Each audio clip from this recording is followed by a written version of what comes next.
ಎಲ್ರಿಗೂ ನಮಸ್ಕಾರ. ಇನ್ಫೋಸ್ಟ್ರೀಮ್ ಯೂಟ್ಯೂಬ್ ಚಾನಲ್ಗೆ ಎಲ್ರಿಗೂ ಸ್ವಾಗತ. ಈ ವಿಡಿಯೋದಲ್ಲಿ ನಾವು ಮೆಷಿನ್ ಲರ್ನಿಂಗ್ ಅಲ್ಲಿ IQR ಪ್ರಾಬ್ಲಮ್ ಅನ್ನ ಯಾವ ರೀತಿ ಸಾಲ್ವ್ ಮಾಡೋದು ಅಂತ ನೋಡ್ತಾ ಹೋಗೋಣ. ಸೊ ನೀವು 2025 ಕ್ವಶನ್ ಪೇಪರ್ ಅನ್ನ ನೋಡಿದ್ರೆ ಅಲ್ಲಿ ಈ ಒಂದು ಪ್ರಾಬ್ಲಮ್ ಬಂದಿದೆ. ಇಂಟರ್ ಕ್ವಾಂಟೈಲ್ ರೇಂಜ್ ಅನ್ನ ಫೈಂಡ್ ಔಟ್ ಮಾಡೋದಕ್ಕೆ ಹೇಳಿದ್ದಾರೆ. ಸೊ ಇದರಲ್ಲಿ ಎರಡು ರೀತಿ ಪ್ರಾಬ್ಲಮ್ ಅನ್ನ ಕೇಳಬಹುದು. ಒಂದು ಕೇವಲ IQR ಇಂಟರ್ ಕ್ವಾಂಟೈಲ್ ರೇಂಜ್ ಅನ್ನ ಮಾತ್ರ ಸ್ಪೆಸಿಫೈ ಮಾಡೋದಕ್ಕೆ ಹೇಳ್ತಾರೆ. ಸೊ ಇನ್ನೊಂದು ತರ ಪ್ರಾಬ್ಲಮ್ ಬರುತ್ತೆ. ಸೊ ಅದನ್ನ ನಾನು ನೆಕ್ಸ್ಟ್ ವಿಡಿಯೋದಲ್ಲಿ ಡಿಸ್ಕಸ್ ಮಾಡ್ತೀನಿ. ಸೊ ಅದೇನಷ್ಟು ಇಂಪಾರ್ಟೆಂಟ್ ಅಲ್ಲ, ಬಟ್ ಇದು very important. So previous year ಕೂಡ ಈ ಒಂದು ಕ್ವಶನ್ ಅನ್ನ ಕೇಳಿದರೆ ವೆರಿ ಈಸಿ ಪ್ರಾಬ್ಲಮ್. ಈ ಪ್ರಾಬ್ಲಮ್ ಅನ್ನ ಮಿಸ್ ಮಾಡ್ಕೊಳ್ಳೋದಕ್ಕೆ ಹೋಗ್ಬೇಡ್ರಿ, ಸರಿನಾ? So step by step solve ಮಾಡ್ತಾ ಹೋಗೋಣ. ಸೊ ಏನಂತ ಹೇಳಿದರೆ, for the patient age list. So list ಅನ್ನ ಕೊಟ್ಟಿದ್ದಾರೆ, ಏಜ್ ಲಿಸ್ಟ್ ಅನ್ನ. ಸೊ ಇಲ್ಲಿ ಲಿಸ್ಟ್ ಆಫ್ ದಿ ಎಲಿಮೆಂಟ್ಸ್ ಅನ್ನ ಕೊಟ್ಟಿದ್ದಾರೆ ಅಥವಾ ಏಜಸ್ ಅನ್ನ ಕೊಟ್ಟಿದ್ದಾರೆ. ಸೊ ಇದಕ್ಕೆ ನಾನು IQR ವ್ಯಾಲ್ಯೂನ ಕಂಡುಹಿಡಬೇಕು. ಸೊ ಸ್ಟೆಪ್ ಬೈ ಸ್ಟೆಪ್ ಹೋಗೋಣ. Step number 1. So step number 1 ಅಲ್ಲಿ ಏನ್ ಮಾಡ್ಬೇಕು ಗೊತ್ತಾ, ಇಲ್ಲಿ ಏಜ್ ಗಳನ್ನ ಕೊಟ್ಟಿದಾರಲ್ವಾ, ಅಂದ್ರೆ ಲಿಸ್ಟ್ ಆಫ್ ಎಲಿಮೆಂಟ್ಸ್ ಅನ್ನ ಕೊಟ್ಟಿದಾರಲ್ಲ, ಅದನ್ನ ನಾನು ಇನ್ಕ್ರೀಸಿಂಗ್ ಆರ್ಡರ್ ಅಲ್ಲಿ ಬರೀಬೇಕು. So first arrange in ascending order. So first step ಏನು, ಅಸೆಂಡಿಂಗ್ ಆರ್ಡರ್ ಅಲ್ಲಿ ನಾವು ಅರೇಂಜ್ ಮಾಡಬೇಕು. ಸೊ 12, 14, 19, 22, 24, 26, 28, 31, 34.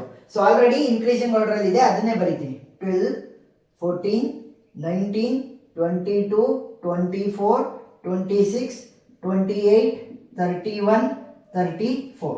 ಸೊ ನಾನು ಎಲ್ಲ ಕಾನ್ಸೆಪ್ಟ್ಸ್ ಅನ್ನು ಕೂಡ ನಾನು ಕವರ್ ಮಾಡ್ತಾ ಇದ್ದೆ, ಬಟ್ ನನ್ನ ಕಾಲಿಗೆ ಏಟಾಗಿದೆ, ಜಾಸ್ತಿ ಹೊತ್ತು ನಿಂತ್ಕೊಳ್ಳೋದಕ್ಕಾಗಲ್ಲ. ಸೊ ಅದಕ್ಕೋಸ್ಕರ ನಾನು ಸ್ವಲ್ಪ ಕಾನ್ಸೆಪ್ಟ್ಸ್ ಮಾತ್ರ ಕವರ್ ಮಾಡ್ತಾ ಇದ್ದೀನಿ. ಸೊ ನಿಮಗೆ ಫೈನಲ್ ಎಕ್ಸಾಮ್ ಬರೋ ಹೊತ್ತಿಗೆ ನಾನು ಪ್ರತಿಯೊಂದು ಮಾಡ್ಯೂಲ್ದು ಕೂಡ one short videos, model paper, previous year question paper, very important topics ಯಾವ್ಯಾವ ಎಲ್ಲದನ್ನು ಕೂಡ ನಾನು ಕವರ್ ಮಾಡಿ ವಿಡಿಯೋಸ್ ಅನ್ನು ಅಪ್ಲೋಡ್ ಮಾಡ್ತೀನಿ. PDF ಕೂಡ ನಾನೇ ಕೊಡ್ತೀನಿ, ಸರಿನಾ? ಸೊ ಇವಾಗ ಒಂದು ಸ್ವಲ್ಪ ಕಾಲ್ ಲೇಟ್ ಆಗಿರೋದ್ರಿಂದ ಸ್ವಲ್ಪ ಕಾನ್ಸೆಪ್ಟ್ಸ್ ಅನ್ನ ಮಾಡಿದ್ದೀನಿ, ಎಲ್ಲ ಕಾನ್ಸೆಪ್ಟ್ಸ್ ಅನ್ನು ಕೂಡ ಮಾಡೋಕ್ಕಾಗಲ್ಲ, ಸಾರಿ ಫಾರ್ ದಟ್. ಸೊ ಇವಾಗ ಮೊದಲನೇ ಸ್ಟೆಪ್ ಆಯ್ತು. ಎರಡನೇ ಸ್ಟೆಪ್ ಏನು, ಸ್ಟೆಪ್ ನಂಬರ್ 2 ಅಲ್ಲಿ ನಾವು ಮೀಡಿಯನ್ ಅನ್ನ ಫೈಂಡ್ ಔಟ್ ಮಾಡಬೇಕು. ಮೀಡಿಯನ್ ಅಂತ ಅಂದ್ರೇನು, ಮಧ್ಯದ ಎಲಿಮೆಂಟ್, ಮಿಡಲ್ ಎಲಿಮೆಂಟ್. ಮೀಡಿಯನ್ ಅನ್ನ ಫೈಂಡ್ ಔಟ್ ಮಾಡಬೇಕು. ಸೊ ಮೀಡಿಯನ್ Q2 ಅಂತ ಕರಿತೀವಿ. ಸೊ ಕೊಟ್ಟಿರುವಂತಹ ಲಿಸ್ಟ್ ಅಲ್ಲಿ ಇರುವಂತಹ ಎಲ್ಲ ಎಲಿಮೆಂಟ್ಸ್ ಗಳ ಮಿಡಲ್ ಎಲಿಮೆಂಟ್ ಅನ್ನ ನಾವು Q2 ಅಂತ ಕರೆಯೋಣ. ಸೊ ಇವಾಗ ಏನ್ ಮಾಡ್ಬೇಕು, ಎಷ್ಟು ಎಲಿಮೆಂಟ್ಸ್ ಇದಾವೆ ನೋಡಿ. ಒಬ್ಬೊಬ್ರು ಫಾರ್ಮುಲಾನ ಯೂಸ್ ಮಾಡ್ತಾರೆ. ಫಾರ್ಮುಲಾದ ಅವಶ್ಯಕತೆ ಏನಿಲ್ಲ. 1, 2, 3, 4, 5, 6, 7, 8, 9. ಸೊ ನಿಮಗೆ ಇನ್ನೂ ಕನ್ಫ್ಯೂಷನ್ ಆಯ್ತಾ? ಸಿಂಪಲ್. ಈ ಕಡೆ ಒಂದು, ಈ ಕಡೆ ಒಂದು, ಈ ಕಡೆ ಒಂದು, ಈ ಕಡೆ ಒಂದು, ಈ ಕಡೆ ಒಂದು, ಈ ಕಡೆ ಒಂದು, ಈ ಕಡೆ ಒಂದು, ಈ ಕಡೆ ಒಂದು. ಸೊ ಇವಾಗ ನಮಗೆ ಮಧ್ಯದ ಎಲಿಮೆಂಟ್ ಸಿಕ್ಕೇ ಬಿಡ್ತು. ಸೊ ಅಲ್ವಾ, ಮಧ್ಯದ ಎಲಿಮೆಂಟ್ ಸಿಕ್ತು. ಸೊ ನೀವು ಕರೆಕ್ಟಾಗಿ ಸ್ಪೆಸಿಫೈ ಮಾಡಿ ಬರಿಬೇಕು. ಏನು, first n will be equal to, n ಅಂತ ಅಂದ್ರೆ ಏನು, ಟೋಟಲ್ ಎಷ್ಟು ಎಲಿಮೆಂಟ್ಸ್ ಇದಾವೆ ಅಂತ. 1, 2, 3, 4, 5, 6, 7, 8, 9. ಸೊ ಟೋಟಲ್ 9 ಎಲಿಮೆಂಟ್ಸ್ ಇದಾವೆ.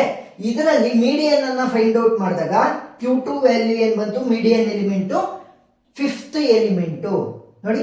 24 ಅದು ಎಷ್ಟನೇ ಎಲಿಮೆಂಟು, 5th ಎಲಿಮೆಂಟ್ ಅಥವಾ 5th ವ್ಯಾಲ್ಯೂ. ಸೊ ಆ ವ್ಯಾಲ್ಯೂ ಎಷ್ಟು, 24. ಸೊ ಇವಾಗ ನಮಗೆ Q2 ವ್ಯಾಲ್ಯೂ ಗೊತ್ತಾಗಿದೆ, ಏನದು 24. ಸೊ ನೆಕ್ಸ್ಟ್ ಸ್ಟೆಪ್ ನಂಬರ್ 3 ಹೋಗೋಣ. ಸೊ ಸ್ಟೆಪ್ ನಂಬರ್ 3 ಅಲ್ಲಿ ನಾನು ಮೀಡಿಯನ್ ಅನ್ನೇ ಫೈಂಡ್ ಔಟ್ ಮಾಡಬೇಕು. Q1 ಅಂತ ಕರಿತೀನಿ. ಸೊ Q1 ಅನ್ನ ಫೈಂಡ್ ಔಟ್ ಮಾಡ್ಬೇಕಾದ್ರೆ ಲೋವರ್ ಹಾಫ್ ಅನ್ನ ಮಾತ್ರ ಯೂಸ್ ಮಾಡಬೇಕು. ಸೊ ಏನ್ ಬರ್ಕೊಳ್ಳಿ, ಯೂಸ್ ಲೋವರ್ ಹಾಫ್ ಎಕ್ಸೆಪ್ಟ್ ಇದನ್ನ ಯೂಸ್ ಮಾಡಬಾರ್ದು, ಅಂದ್ರೆ ಮೀಡಿಯನ್ ಅನ್ನ ಯೂಸ್ ಮಾಡಬಾರ್ದು. Except the median. ಸೊ ಇವಾಗ ಮೀಡಿಯನ್ ಬೇಕಾಗಿಲ್ಲ, ಈ ಕಡೆ ಇರುವಂತ ಎಲಿಮೆಂಟ್ಸ್ ಗಳು ಬೇಕಾಗಿಲ್ಲ, ನಮಗೆ ಇಷ್ಟು ಮಾತ್ರ ಬೇಕು. ಸೊ ಅವುಗಳನ್ನ ಮಾತ್ರ ಬರ್ಕೊಳ್ರಿ. 12, 14, 19, 22. ಸೊ ಇವಾಗ ಮತ್ತೆ ಮೀಡಿಯನ್ ಅನ್ನ ಯಾವ ರೀತಿ ಕಂಡುಹಿಡಿಯೋದು, ಮಿಡಲ್ ಎಲಿಮೆಂಟ್ ಅಲ್ವಾ. ಸೊ 1, 2. ಸೊ ಇಲ್ಲಿ ನೋಡಿದ್ರೆ ಇಲ್ಲಿ ಮಿಡಲ್ ಎಲಿಮೆಂಟ್ ಸಿಗಲ್ಲ, ಯಾಕೆ, 2 ಎಲಿಮೆಂಟ್ ಗಳಿದ್ದಾವೆ. ಸೊ ಮಿಡಲ್ ಎಲಿಮೆಂಟ್ ಸಿಗಲ್ಲ. ಆಡ್ ನಂಬರ್ ಆಫ್ ಎಲಿಮೆಂಟ್ಸ್ ಇದ್ರೆ ನನಗೆ ಮಿಡಲ್ ಎಲಿಮೆಂಟ್ ಈಸಿಯಾಗಿ ಸಿಗುತ್ತೆ. ಇಲ್ಲಿ ಈವನ್ ನಂಬರ್ಸ್ ಇದಾವೆ, 4 ಎಲಿಮೆಂಟ್ ಇದೆ, middle element, perfect middle element ಸಿಗಲ್ಲ. ಸೊ ಅವಾಗ ಸಿಂಪಲ್ ಏನಿಲ್ಲ, Q1 will be equal to ಇವೆರಡನ್ನು ಕೂಡ ನಾವು ಆವರೇಜ್ ಮಾಡಬೇಕು. 14 ಪ್ಲಸ್ 19 ಡಿವೈಡೆಡ್ ಬೈ 2.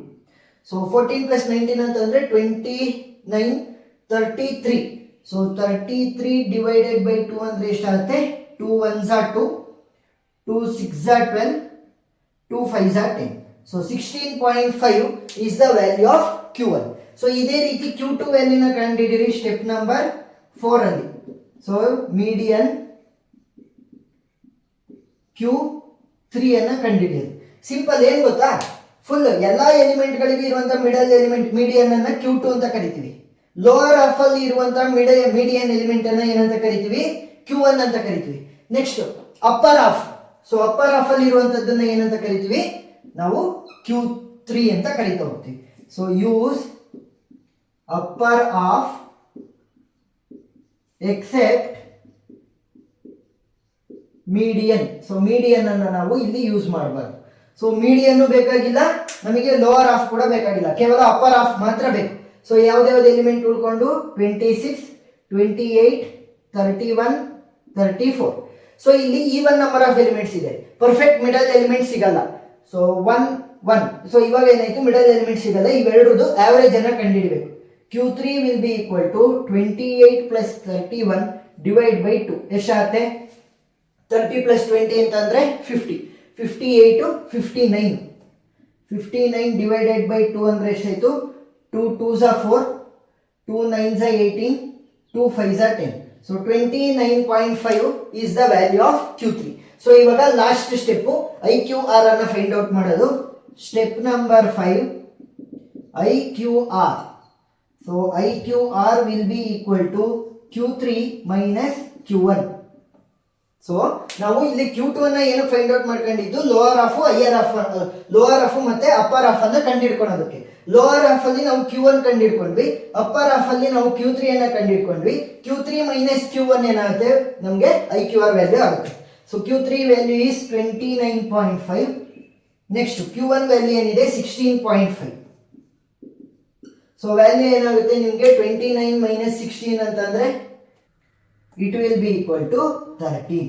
ಸೊ ಕೊಟ್ಟಿರುವಂತ ಕ್ವಶನ್ಗೆ ಇಂಟರ್ ಕ್ವಾಂಟೈಲ್ ರೇಂಜ್ ಏನಾಯ್ತು, 13 ಆಯ್ತು. ಸೊ ಫಸ್ಟ್ ಸ್ಟೆಪ್ ಏನು, ಇನ್ಕ್ರೀಸಿಂಗ್ ಆರ್ಡರ್ ಅಲ್ಲಿ ಮಾಡಬೇಕು. ನೆಕ್ಸ್ಟ್ ಮಿಡಲ್ ಎಲಿಮೆಂಟ್ ಮೀಡಿಯನ್ ಅನ್ನ ಫೈಂಡ್ ಔಟ್ ಮಾಡಬೇಕು ಎಲ್ಲಾ ಎಲಿಮೆಂಟ್ಸ್ ಗಳಿಗೂ ಕೂಡ, that is Q2. Next Q2 ನ ಯೂಸ್ ಮಾಡಿಕೊಂಡು ಲೋವರ್ ಹಾಫ್ ಮತ್ತೆ ಅಪ್ಪರ್ ಹಾಫ್ ಆಗಿ ನಾವು ಡಿವೈಡ್ ಮಾಡ್ಕೊಂತೀವಿ. ಲೋವರ್ ಹಾಫ್ ಅಲ್ಲಿ ಮೀಡಿಯನ್ ವ್ಯಾಲ್ಯೂನ ಫೈಂಡ್ ಔಟ್ ಮಾಡಿ Q1 ವ್ಯಾಲ್ಯೂ ಆಗುತ್ತದು. ಅಪ್ಪರ್ ಹಾಫ್ ಅಲ್ಲಿ ಮೀಡಿಯನ್ ವ್ಯಾಲ್ಯೂ ಏನಾಗುತ್ತೆ, Q3 ಆಗುತ್ತೆ. Q3 minus Q1 is IQR. So problem ಅರ್ಥ ಆಗಿದೆ ಅಂತ ಅನ್ಕೊಂಡಿದ್ದೀನಿ. ಈಸಿ ಪ್ರಾಬ್ಲಮ್, ಮಿಸ್ ಮಾಡ್ಕೊಳೋದಕ್ಕೆ ಹೋಗ್ಬಿಡ್ರಿ, 6 ಮಾರ್ಕ್ಸ್ ಗೆ ಕೇಳ್ತಾರೆ. ಏನಾದ್ರೂ ಡೌಟ್ ಇತ್ತು ಅಂತಂದ್ರೆ ಕಮೆಂಟ್ ಸೆಕ್ಷನ್ ಅಲ್ಲಿ ತಿಳಿಸಿ, ನಾನು ಆದಷ್ಟು ಕ್ಲಿಯರ್ ಮಾಡ್ತೀನಿ. ವಿಡಿಯೋ ಇಷ್ಟ ಆಗಿದ್ರೆ ಸಬ್ಸ್ಕ್ರೈಬ್ ಆಗೋದನ್ನ ಮರಿಬೇಡಿ. Thank you.